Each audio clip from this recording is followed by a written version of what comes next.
Terri and Jim here to talk about this week's episode of The Walking Dead. We're diving right into it, so full spoilers, get out of here. We don't want you, if you haven't seen the episode yet, you better not still be here because this week we're talking about Jesus and sex in that order.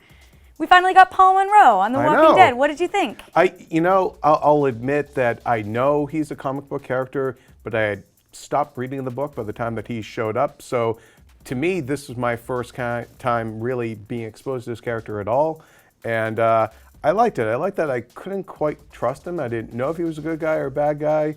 And is that his way of, his sort of... He's a ninja. Well, yeah, the way that he could disarm people literally, but disarm them with humor and niceness. And I'm like, okay, is this guy for real? I agree. I thought it was a very playful introduction. I too have not read his section of the Walking Dead comics. And actually, we have a new Walking Dead show that does a page-to-screen comparison that goes up Mondays after episodes air. So make sure to check that out for more on how Paul Monroe Jesus stacked up to his comics counterpart. But in terms of the show, I thought that he was really fun. Yeah. And I thought, especially coming off of the bloodbath that was last week, it was a very playful introduction to a character who, yes, you aren't supposed to know if he is good or bad, but we see at the end he has something important to say. Right, yeah, and there's also a lot of humor, too, in this episode. I liked Rick's, I like that we finally know what kind of music Rick likes and stuff like that. There were moments of levity, and coming off of such a heavy episode and such a bloody episode last week, it was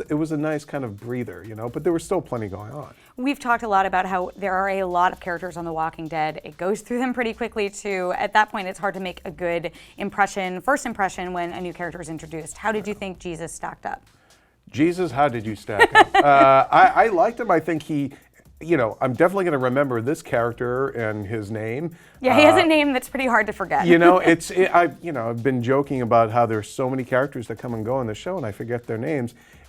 This guy, I think, right out of the bat, he was charismatic, he was funny, and again, he kept you thinking, can I trust this guy? Am I so paranoid now from characters that they run into being bad that, but it tied in narratively and thematically with Rick's arc, and that he is now beginning to trust people, that he has learned a lesson from Alexandria. He's gotten his own demons in check. I agree. I like that Rick was the first person to say, hey, maybe we should start asking this guy the questions, and hopefully his instincts don't lead him astray, even though maybe Jesus wasn't the best person from the front. Did lose all that sorghum. He did. So. But the sex part of the episode, I am not that big into shipping on The Walking Dead, except when it comes to Daryl and Carol, and that is a conversation for another conversation. But that's like seeing the school janitor and the I'm English super into it. I'm super into it. But people have been really wanting Rick and Michonne to get together for a while. And we were right from the first scene when Michonne walks out in the bathrobe, you're like, damn, how much has happened in the past 4 weeks? It turns out we're actually seeing the first time that they consummate their romance. But I was like, that to me was like mom and dad. Yeah, exactly. What did you think about that? I thought it, again, when she walked out and she's like, you got some toothpaste, and she's kind of got this slinky way that she's just sidling up, and I was like, oh, maybe something else has happened in the 4 weeks since Carl got his eye shot out. And then when they got to that part on the couch, and it was basically, tell me about your day, and he kicks off his boots, and I'm thinking, man, this guy must stink though, because after everything. And it was very much like a husband and wife. And then when there was just that moment in the hands and everything, I thought it played out very realistically how a line between friends would get crossed. Something there's enough emotional intimacy there between them that when it came to physical intimacy, it didn't feel jarring, it felt earned. But it was still it was more like The Walking Damn. Man, that earned is the word that I was going to use for it too, because The Walking Dead doesn't do romance that often. Or that well. I think a lot of times fans are inferring things that might not always be there. But I think in terms of Rick and Michonne, these are two peers who mutually respect each other, and to see them come together like that. Yeah, totally. I buy it. I'm on board. I hope. All I could think of, though, I was like, poor Jesse, it's only been 4 weeks. I know. And he hacked off her hand and everything. And it's like, well, you got to move on. You got to move on. Life is tough like that in post-apocalypse. I did think at the very end when they showed them basically naked, sprawled out in bed, I was like, that's a little, I kind of understood where they were going with that. So the payoff of having Jesus there at the end was...